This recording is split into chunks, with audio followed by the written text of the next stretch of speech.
Sa ngalan ng Ama, ng Anak at ng Espiritu Santo, Amen. sumainyo ang Panginoon. At sumayo rin. Mga kapatid, sa araw na ito ating pinagdiriwang ang banal na kapistahan ni Santo Tomas, isang apostol ng ating Panginoon. Nakilala si Santo Tomas bilang ang nagdududang apostol. Hindi masamang magduda dahil gusto nating maging sigurado. Paano nagiging masama ang pagdududa? Kapag naranasan na natin pero sarado pa rin ang ating mga isip. Kapatid, pagdudahan mo na ang lahat. Huwag lang ang pag-ibig at pagmamahal ng Diyos. Kapag hindi ka naniniwala sa Panginoon, doon ka lalong manghihina, mawawala at magwawala. Aminin natin ang napakaraming beses na kung saan napakarami nating tinanggap na pagpapala at bendisyon sa Diyos, pero nananatili pa rin tayong malayo sa Kanya. Tayo magpakumbaba, hilingin natin muli ang awat pagpapatawad ng Diyos para makita tayo minsan pa karapat dapat makatanggap sa mga banal na misteryo. Inaamin ko Sa makapangyarihan Diyos at sa inyo mga kapatid, na lubha akong nagkasala sa isip, sa salita, sa gawa at sa aking pagkukulang.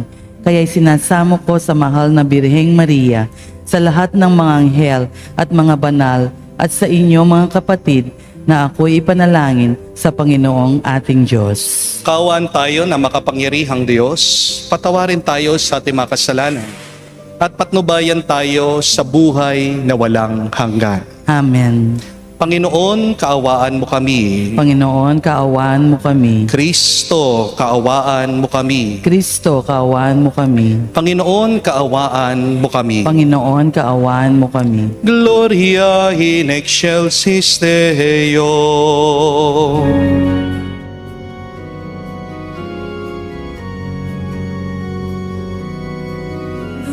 Luwalhati sa Diyos sa kaitaasan, at sa lupa'y kapayapaan sa mga taong may mabuting kalooban. Pinupuri ka namin, dinarangal ka namin, sinasamba ka namin, niluluwalhati ka namin. Pinasasalamatan ka namin dahil sa dakila mong kaluwalhatian. Panginoong Diyos, Hari ng langit, Diyos amang makapangyarihan sa lahat, Panginoong Hesukristo, bugtong laana,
Manalangin tayo. Ama naming makapangyarihan, loobin mong aming maipagdiwang ang kapistahan ni Apostol Santo Tomas upang matuwangan niya kami sa pagdalangin.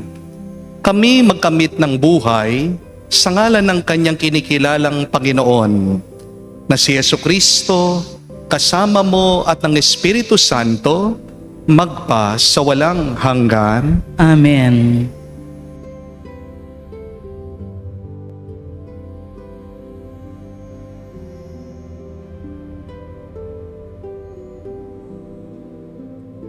Pagbasa mula sa sulat ni Apostol San Pablo sa mga taga-Efeso. Mga kapatid, hindi na kayo dayuhan o taga-ibang bansa, kundi kababayan ng mga hinirang ng Diyos at kabilang sa kanyang sambahayan. Kayo'y itinayo rin sa saligan ng mga apostol at mga propeta na ang batong panulukan ay si Kristo Jesus. At sa pamamagitan niya, nagkakaugnay-ugnay ang bawat bahagi ng gusali at nagiging isang templong banal. Dahil din sa inyong pakikipag-isa sa Kanya, kayo may kasama nilang naging bahagi ng tahanan ng Diyos sa pamamagitan ng Espiritu.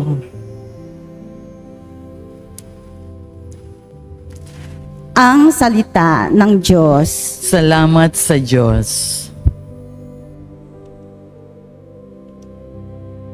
Humayot dalhin sa tanan, mabuting balitang aral.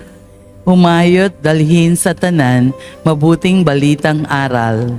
Purihin ang Panginoon, dapat na purihin ang lahat ng bansa. Siya ay purihin sa lahat ng tao sa balat ng lupa. Humayot dalhin sa tanan, mabuting balitang aral. Pagkat ang pag-ibig na ukol sa ati dakila at wagas, at ang katapatan niya'y walang kupas. Humayot dalhin sa tanan, mabuting balitang aral.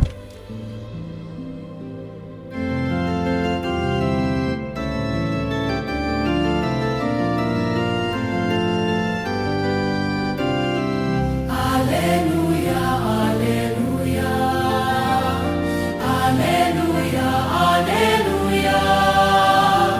Alleluia, alleluia. Alleluia, alleluia. Alleluia, alleluia.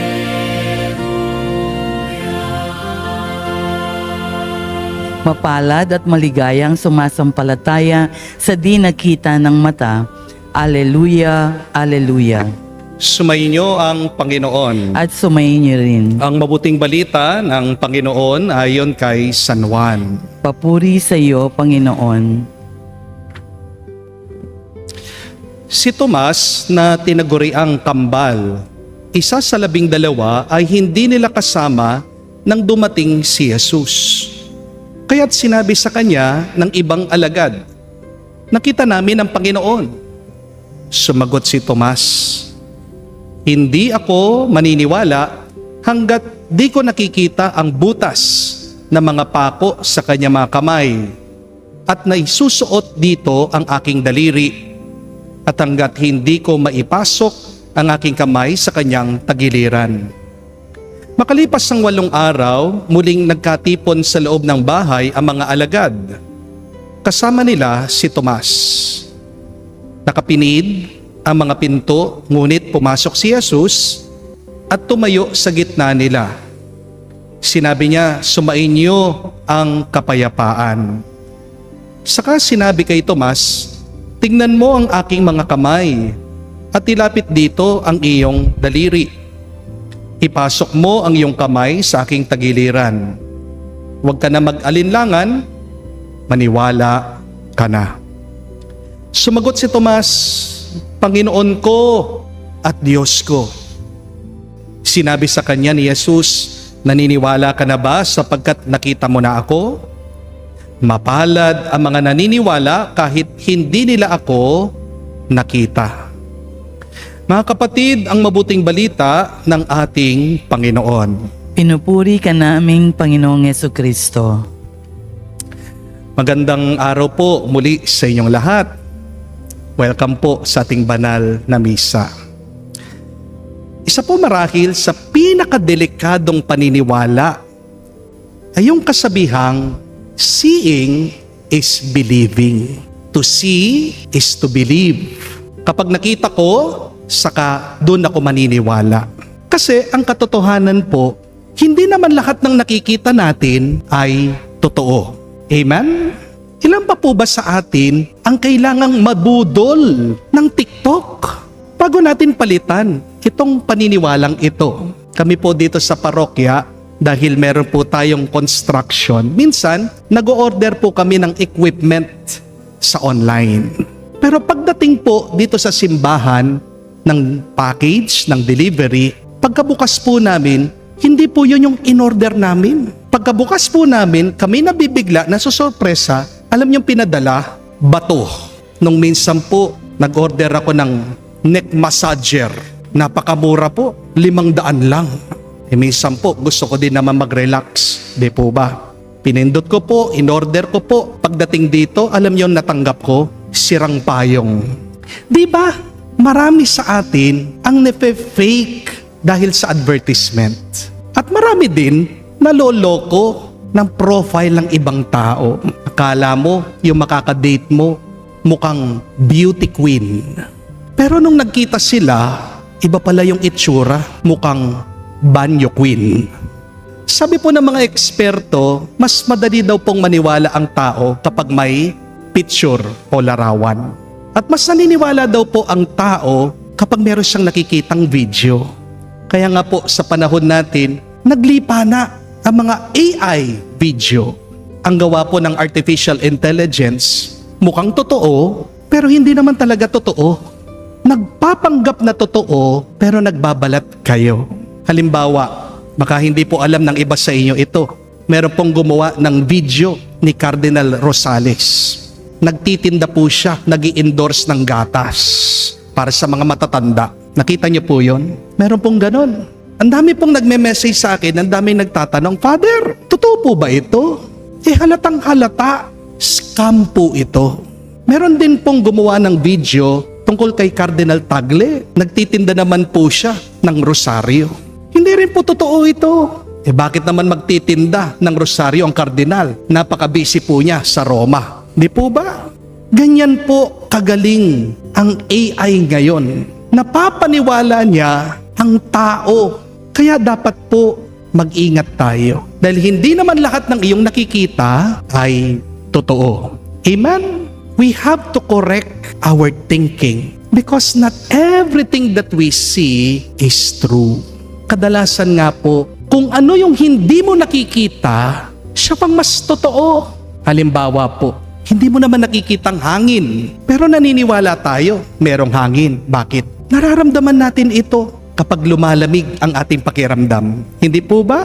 Hindi mo naman nakikitang wifi, pero alam mo, gumagana kapag napapanood mo yung video sa YouTube. Hindi po ba? Hindi mo naman nakikita ang pag-ibig, pero ramdam mo ito. Hindi mo rin nakikita ang Diyos, pero maaari mo siyang maranasan. Kaya nga po, sabi ni Jesus kay Santo Tomas, dito sa ating nabasang ebanghelyo, mapalad ang mga hindi nakakakita, ngunit sumasampalataya. Tingnan niyo po dito, ang bendisyon ay nag-uumpisa hindi sa pagtingin, kundi sa paniniwala. It is our faith that blesses us, not our sight. Because many times, our eyes deceive us. Aminin po natin, minsan katulad natin si Tomas. Sinasabi natin, Lord, ipakita mo muna. Lord, ibigay mo muna yung milagrong hinihingi ko. Lord, alisin mo muna yung problema. Lord, bigyan mo naman ako ng trabaho. Tsaka doon ako maniniwala. Pero ang pananampalataya ay kabaliktaran po. Ang pananampalataya, hindi po seeing before believing. But true faith is believing and then you will see. Halimbawa po, kung maniniwala kang papayat ka, araw-araw, mag-exercise ka, magsusumba ka, hindi po ba? Iiwasan mo nang uminom ng Coke. Hindi ka masyadong kakain ng chocolate. Hindi po ba? Kung maniniwala ka na makakapagtapos ka sa pag-aaral, talagang magpupursige ka. Magtsatsaga ka na pumasok sa eskwela. Kung maniniwala ka, nagagaling ka, iinumin mo yung gamot. Susunod ka sa doktor. Kung maniniwala ka, makakabayad ka sa iyong mga utang. Hindi ka magmumukbok, nakatago sa kwarto mo. Lalabas ka, didiskarte ka, magtatrabaho ka, magsisipag ka pa rin. Maghahanap ka ng paraan para mabayaran mo yung mga utang mo. Di po ba? See there, my dear friends, that faith moves us. Faith strengthens us. And it is faith that helps us to see more. Minsan kasi, meron din tayong pagkatumas. Madalas nauuna pa yung duda natin. Hindi po ba? Kapag matagal nang walang sagot ang Diyos sa dasal mo, iniisip natin, wala yatang Diyos. Kapag nawalan ka ng trabaho, iniisip mo, iniwan ako ng Panginoon, hindi niya ako mahal. Kapag may sakit ka, kapag namatayan ka, kapag nasaktan ka, marami sa atin nagtatanong, Lord, nasan ka? Pero mga kapatid, ang katahimikan ng Diyos, hindi po ibig sabihin wala siya. Katulad po ng araw, kapag maulap, hindi naman ibig sabihin nawawala ang araw. Hindi po ba? Kapag patay ang ilaw, ibig ba sabihin walang kuryente? Baka naka-off lang yung switch. Kapag wala kang maisip, ibig ba sabihin wala kang utak? Hindi po. Di po ba? Kapag may problema ka, hindi po yan tanda na wala ang Diyos sa iyong buhay. Bakit tahimik ang Diyos? Bakit hindi natin siya nakikita? Pag sobrang sakit, sobrang hirap ng ating nararamdaman, isipin niyo po ito. Kapag umiiyak ang bata, niyayakap siya ng magulang. Kaya hindi mo nakikita ang Diyos. Kaya tahimik siya sa iyong buhay. Kasi niyayakap ka niya, napakalapit niya sa iyo. Pero ang isang mabuting balita pa po, na kahit na matigas ang ulo natin, kahit na nagdududa tayo kamuka ni Santo Tomas, nagpapasensya palagi ang Diyos. Tingnan niyo po, napakaganda ng ginawa ni Jesus dito sa ating nabasang ebanghelyo. Hindi po niya pinagalitan si Tomas dahil sa kanyang pagdududa. Pwede naman po sabihin ni Jesus sa kanya, wala kang kwenta, hindi ka naniniwala, ang dami ko nang tinuro sa iyo. Sa halip, ano po nangyari? Kahit na merong pagdududa kay Santo Tomas, lumapit pa rin si Jesus sa kanya. Pinakita daw niya ang kanyang mga sugat. At sinabi niya, halika Tomas, hawakan mo ako. Ganito po ang Diyos. Kapag nagdududa tayo, kapag naghihina tayo, hindi siya lumalayo. Mas lalo pa siyang lumalapit sa atin. Kung nalilito tayo, hindi siya magagalit. Sa ating mga pagtatanong, nakikinig siya palagi. Ang ayaw lang ng Diyos ay kapag tumitigil tayo sa paghahanap sa Kanya. Kaya kung babalikan niyo po ang Ebanghelyo, meron pong napakagandang detalye dito. Nung unang dumating daw si Jesus, wala po si Tomas kasama ng ibang alagad. Pero meron siyang na-miss. Nung unang nagpakita, muling nabuhay si Jesus, ang dami daw niyang pinakitang himala sa kanila. At napakagandang paalaala po nun. Kapag lumalayo tayo sa simbahan, kapag lumalayo ka sa misa, kapag lumalayo ka sa panalangin, kapag lumalayo ka sa mga taong nananalig at nananampalataya sa Diyos, mas madaling pasukin ng pagdududa ang puso mo. At hindi mo mararanasan ang mga milagro ng Diyos. Kaya huwag mong ihihiwalay ang iyong sarili sa Diyos. Kapag nangihina ang iyong pananampalataya, kailangan nga mas lumapit ka sa Kanya. Huwag kang lalayo kay Jesus. Kasi para po tayo mga kandila, hindi po ba? Kapag mahina na ang iyong apoy, kailangan mo lang ilapit ang iyong sarili sa malakas na apoy para masindihan ka muli para lumakas ka muli. Di po ba? At ito pong isang pinakamahalagang bahagi ng mabuting balita. Ang sabi po nung nakita ni Tomas si Jesus, wala na daw po siyang hiniling ng ebidensya. Hindi na daw po niya hinawakan ang sugat niya. Hindi na daw po niya sinuksok ang kanyang kamay sa tagiliran ni Jesus. Sa halip, meron siyang pinahayag, isang napakagandang salita, pagpapahayag ng pananampalataya. Isang panalangin. Ang sabi niya, Panginoon ko at Diyos ko. Kapatid, darating po ang araw na lahat ng mga tanong natin sasagutin ng Diyos. Darating ang araw, maunawaan natin bakit tayo pinaiyak, bakit tayo pinaghintay, bakit tayo nasaktan. Pero habang hindi pa po dumarating ang araw na yon, maniwala ka muna, magtiwala ka muna, magdasal ka muna, magpatuloy ka muna. Dahil ang pananampalataya ay hindi po kakayahan na makita mo ang lahat. Ang pananampalataya ay ang kakayahang magtiwala ka sa Diyos kahit na hindi mo pa nakikita ang lahat. Mga kapatid, kung nakikita mo ang lahat, hindi yan pananampalataya. Dahil ang pananampalataya ay pagpili sa Diyos kahit na marami kang hindi maunawaan sa iyong buhay.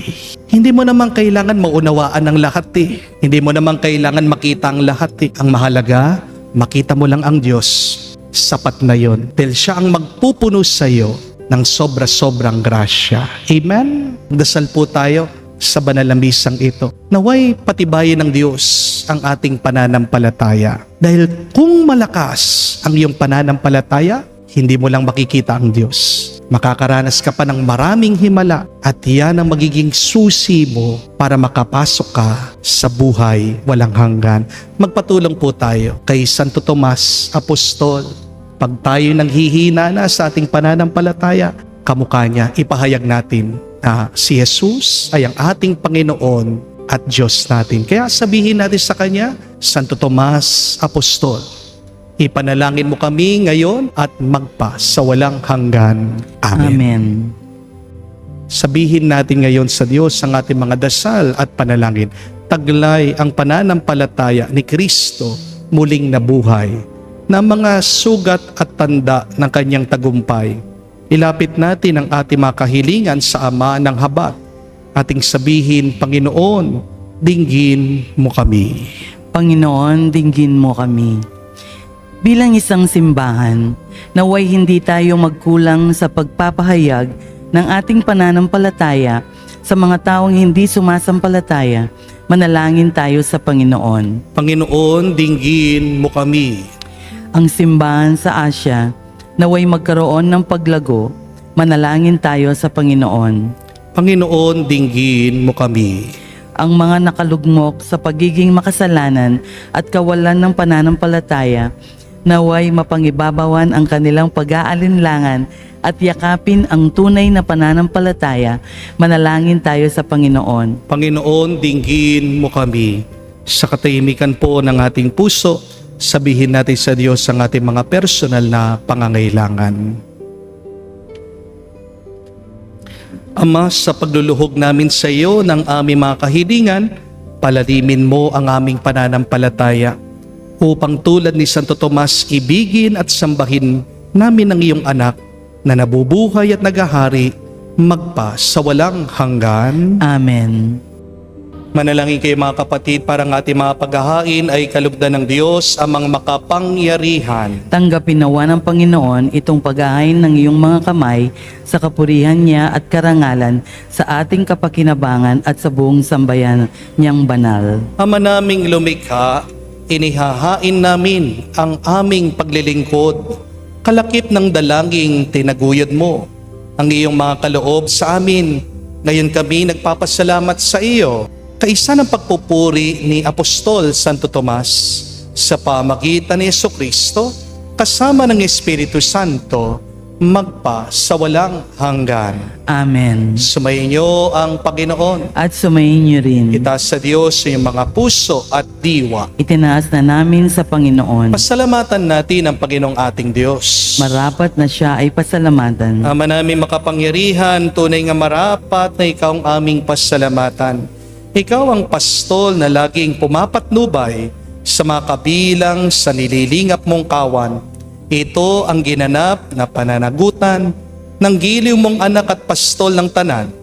Ang mga pastol ay kanyang mga katuwang sa pagiging pastol na patnubay ng sambayanan. Kaya kaisa na mga anghel nagsisiawit ng papuri sa iyo. Nang walang humpay sa kalangitan, kami nagbubunyi sa iyong kadakilaan.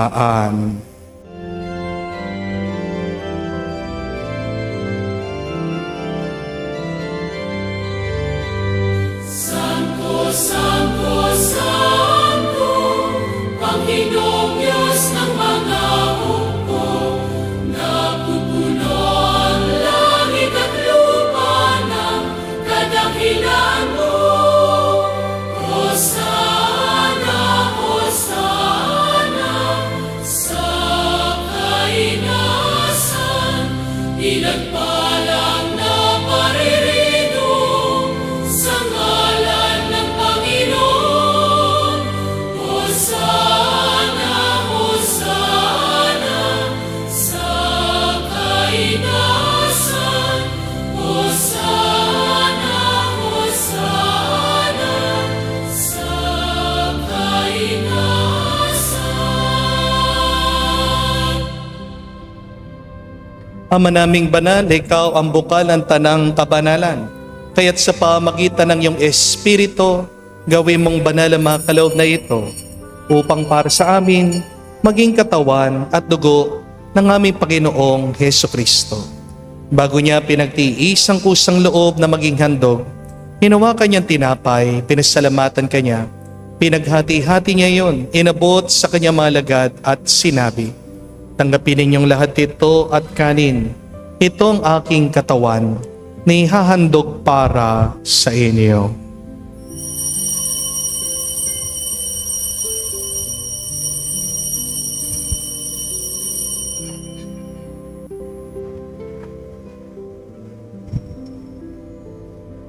Gayon din naman na matapos ang hapunan, hinawakan niyang kalis, muli kanyang pinasalamatan. Inabot niyang kalis sa kanyang malagad at sinabi, "Tanggapin ninyong lahat ito at inumin. Ito ang kalis ng aking dugo, ng bago at walang hanggan tipan. Ang aking dugo na ibubuhos para sa inyo at para sa lahat, sa ipagpapatawad ng mga kasalanan. Gawin ninyo ito sa pag-alaala sa akin."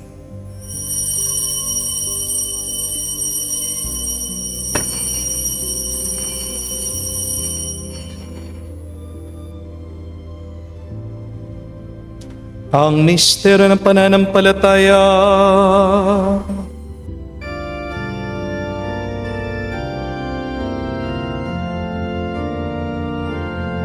Si Kristo ay namatay, si Kristo ay nabuhay, si Kristo ay babalik sa wakas, sa wakas, sa wakas ng panahon. Ama, ginagawa namin ngayon ng pag-alaala sa pagkamatay, muling pagkabuhay ng iyong anak. Kaya tinialay namin sa iyong tinapay, nagbibigay buhay, at ang kalis sa nagkakalob ng kaligtasan. Kami nagpapasalamat dahil kami yung minarapat na tumayo sa harap mo para maglingkod sa iyo. Sinasamo namin kami magsalo-salo sa katawan at tugon ni Kristo ay mabuklod sa pagkakaisa sa pamagitan ng Espiritu Santo. Amalingapin mong iyong simbahan, laganap sa buong daigdig. Puspusin mo kami sa pag-ibig. Kaisa ni Leon ang aming Santo Papa, si Florentino, aming Arsobispo, at ng Tanang Kaparian.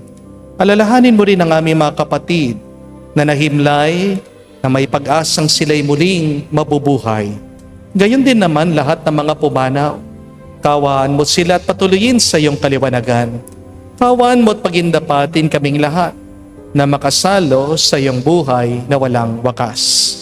kaisa na mahal na Birhen Maria, Ina ng Diyos, kaisa ni San Jose, ang kanyang malwalhating esposo, kaisa ng mga apostol, lahat ng mga banal, si Santo Tomas, na namuhay dito sa daigdig, nakalugod-lugod sa iyo.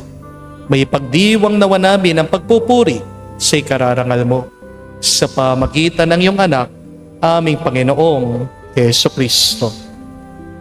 Sa pamamagitan ni Kristo, kasama niya at sa Kaniya, ang lahat ng parangal at papuri ay sa iyo, Diyos Ama, makapangyarihan, kasama ng Espiritu Santo, magpasawalang hanggan.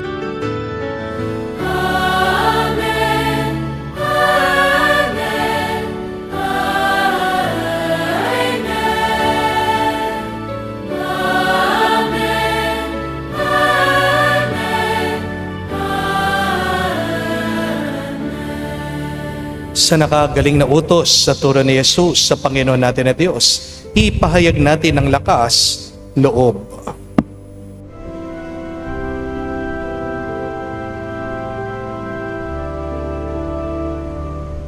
Ama namin, sumasalangit ka, sambahin ang ngalan mo, mapasa amin ang kaharian mo, sundin ang loob mo dito sa lupa, para ng sa langit. Bigyan mo kami ngayon ng aming kakanin sa araw-araw. Pagpatawarin mo kami sa aming mga sala, para ng magpapatawad namin sa nagkakasala sa amin. At huwag mo kaming ipahintulot sa tukso, at iadya mo kami sa lahat ng masama. Pinihiling namin kami adya sa lahat ng masama, pagkalooban ng kapayapaan araw-araw, iligtas sa kasalanan, ilayo sa lahat ng kapahamakan, samantalang aming pinanabikan ang dakilang araw ng pagpapahayag ng tagapagligtas naming si Jesucristo. Sapagkat sa iyo ang kaharian at ang kapangyarihan at ang kapurihan magpakailanman. Amen. Panginoong Jesucristo, sinabi mo sa mga apostol, kapayapaan ang iniiwan ko sa inyo, ang aking kapayapaan binibigay ko sa inyo. Tunghayan mo ang aming pananampalataya at huwag ang aming pagkakasala. Pagkalooban mo kami ng kapayapaan at pagkakaisa ayon sa iyong kalooban, kasama ng Espiritu Santo, magpa sa walang hanggan. Amen. Kapayapaan ng Panginoon ay laging sumainyo. At sumayin niyo rin. Magbigayan po tayo ngayon ng kapayapaan sa bawat isa. Peace with you po. Peace be with Kapayapaan you. po sa inyong lahat.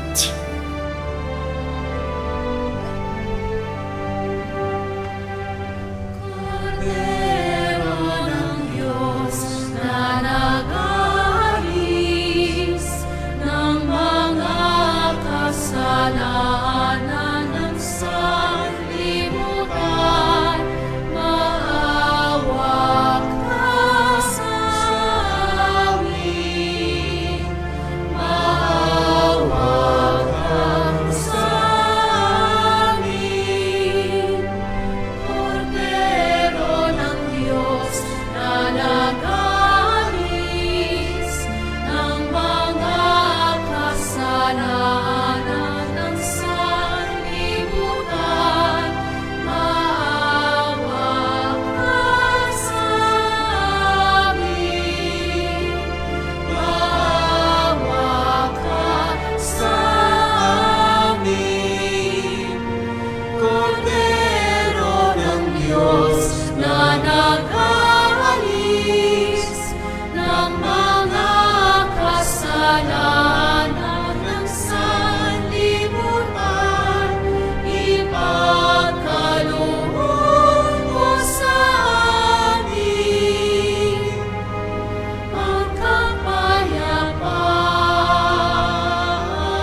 Mga kapatid, naririto ang ating Panginoong Jesucristo, ang Kordero ng Diyos.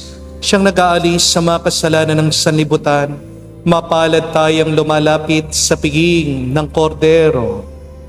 Panginoon, hindi ako karapat-dapat na magpatuloy sa iyo, ngunit sa isang salita mo lamang ay gagaling na ako.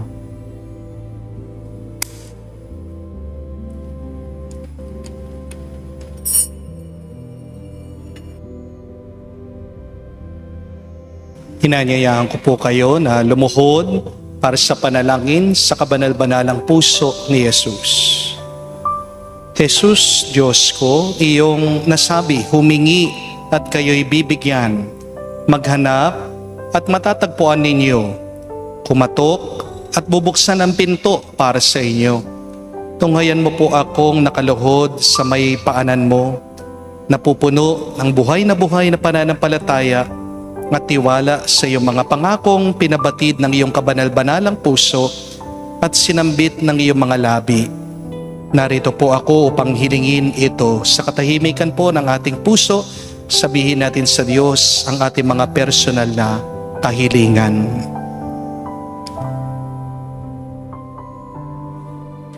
Kanino pa po ako tutungo kung hindi sa iyo na ang puso ay pinagmumulan ng lahat ng grasya at kabutihan? San pa po ako maghahanap kung hindi sa baul na naglalaman ng kayamanan ng iyong habag? San pa po ako kakatok kung hindi sa pinto kung saan binibigay ng Diyos ang sarili niya sa amin? At kung saan kami makakapunta sa Diyos? Sa iyo po ako dumudulog, puso ni Jesus. Sa iyo po ako nakakatagpo ng aliw kapag nahihirapan, pagtatanggol kapag inuusig, lakas kapag nabibigatan sa pagsubok, at liwanag sa dilim at pagdududa.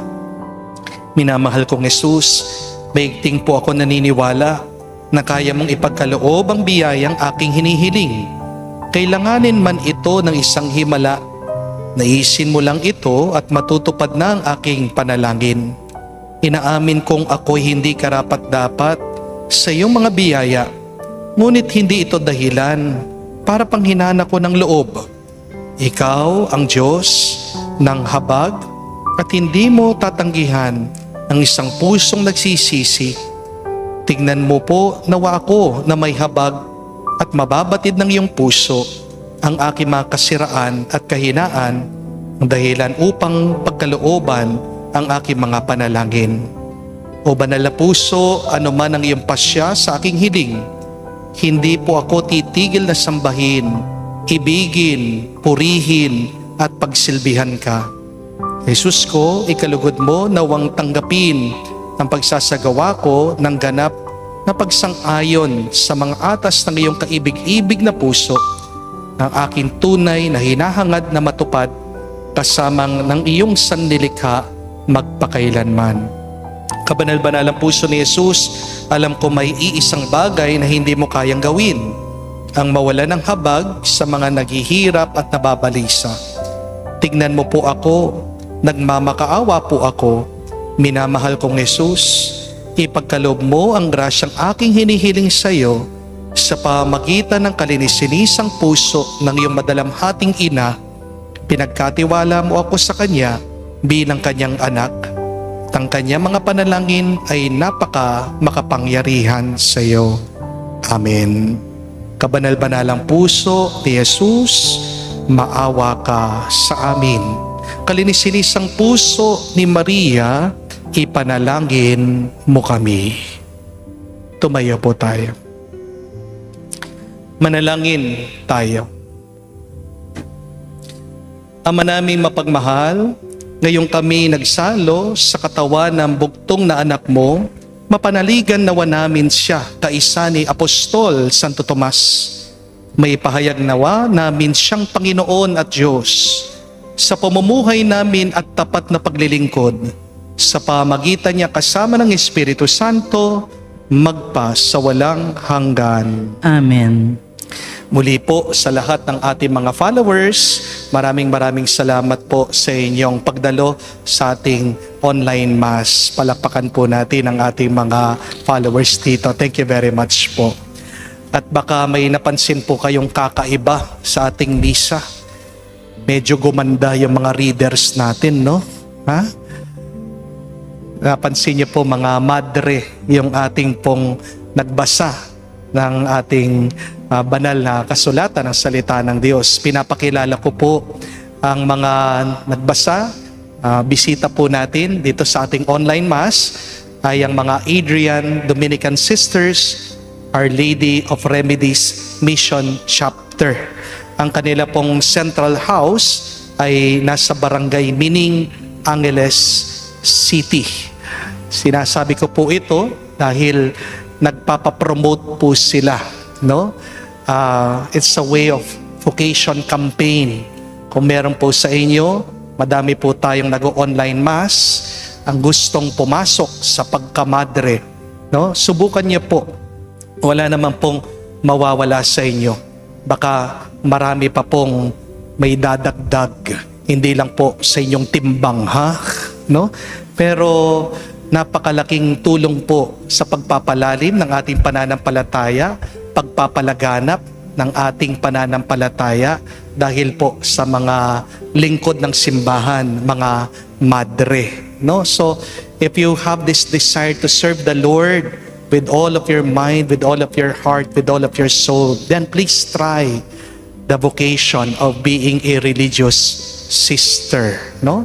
Ang main apostolate po ng mga Adrian Dominican Sisters na nakasama po natin, bisita natin ngayon, ay nasa school ministry po sila. Meron din po silang pastoral work, kasama po ng mga PWD, mga kapatid po nating Aita sa bundok, no? Kasama din po yung catechetical social action, at meron po silang mission station din po sa Norway, no? Alam ko din po maraming mga ibang religious sisters ang nanunood po, ang nananalangin kasama natin sa ating online mass, no? Shout out po sa inyong lahat, no? Huwag po kayo magselos, no? But kung gusto niyo pong i-promote din yung inyong religious congregation, please let me know.